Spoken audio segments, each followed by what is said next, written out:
حضرت صلی اللہ علیہ وآلہ وسلم پر وحی کا ابتدائی دور اچھے سچے پاکیزہ خوابوں سے شروع ہوا۔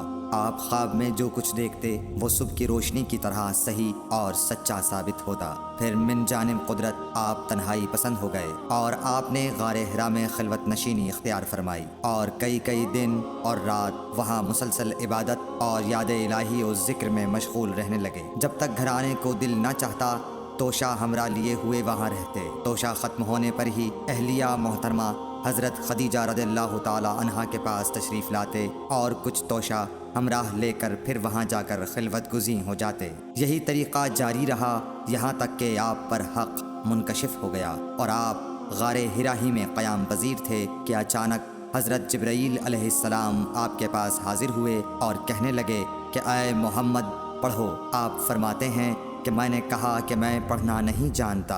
آپ صلی اللہ علیہ وسلم فرماتے ہیں کہ فرشتے نے مجھے پکڑ کر اتنے زور سے بھینچا کہ میری طاقت جواب دے گئی، پھر مجھے چھوڑ کر کہا پڑھو۔ میں نے پھر وہی جواب دیا کہ میں پڑھا ہوا نہیں ہوں۔ اس فرشتے نے مجھ کو نہایت ہی زور سے بھینچا کہ مجھ کو سخت تکلیف محسوس ہوئی، پھر اس نے کہا کہ پڑھ۔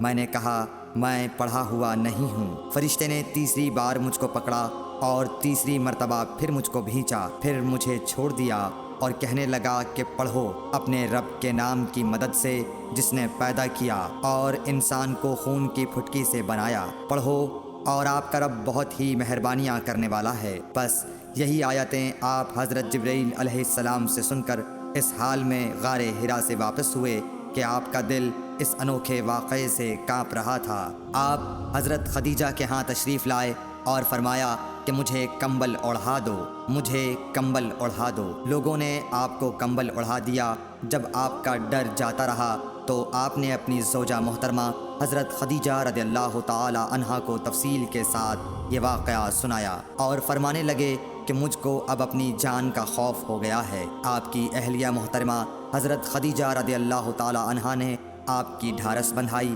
اور کہا کہ آپ کا خیال صحیح نہیں ہے۔ اللہ کی قسم آپ کو اللہ کبھی رسوا نہیں کرے گا۔ آپ تو اخلاق فاضلہ کے مالک ہیں، آپ تو کنبہ پرور ہیں، بے کسوں کا بوجھ اپنے سر پر رکھتے ہیں، مفلسوں کے لیے آپ کماتے ہیں، مہمان نوازی میں آپ بے مثال ہیں اور مشکل وقت میں آپ امر حق کا ساتھ دیتے ہیں۔ ایسے اوصاف حسنہ والا انسان یوں بے وقت ذلت و خواری کی موت نہیں پا سکتا۔ پھر مزید تسلی کے لیے حضرت خدیجہ رضی اللہ تعالی عنہا آپ کو ورقہ بن نوفل کے پاس لے گئیں جو ان کے چچا زاد بھائی تھے اور زمانہ جاہلیت میں نصرانی مذہب اختیار کر چکے تھے اور عبرانی زبان کے کاتب تھے۔ چنانچہ انجیل کو بھی حسب منشائے خداوندی عبرانی زبان میں لکھا کرتے تھے۔ انجیل سریانی زبان میں نازل ہوئی تھی، پھر اس کا ترجمہ عبرانی زبان میں ہوا۔ ورقہ اسی کو لکھتے تھے۔ وہ بہت بوڑھے ہو گئے تھے، یہاں تک کہ ان کی بینائی بھی رخصت ہو چکی تھی۔ حضرت خدیجہ رضی اللہ تعالی عنہا نے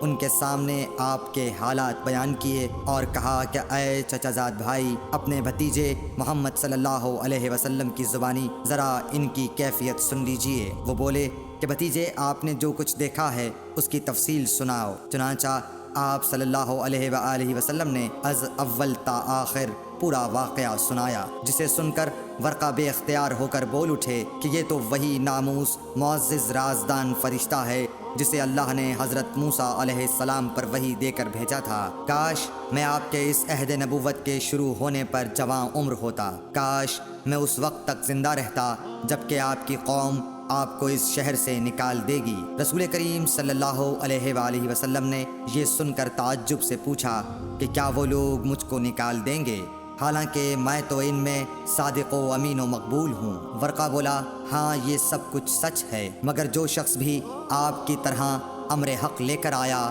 لوگ اس کے دشمن ہی ہو گئے ہیں۔ اگر مجھے آپ کی نبوت کا وہ زمانہ مل جائے تو میں آپ کی پوری مدد کروں گا۔ مگر ورقہ کچھ دنوں کے بعد انتقال کر گئے، پھر کچھ عرصے تک وحی کی آمد موقوف رہی۔ صحیح بخاری حدیث نمبر 3۔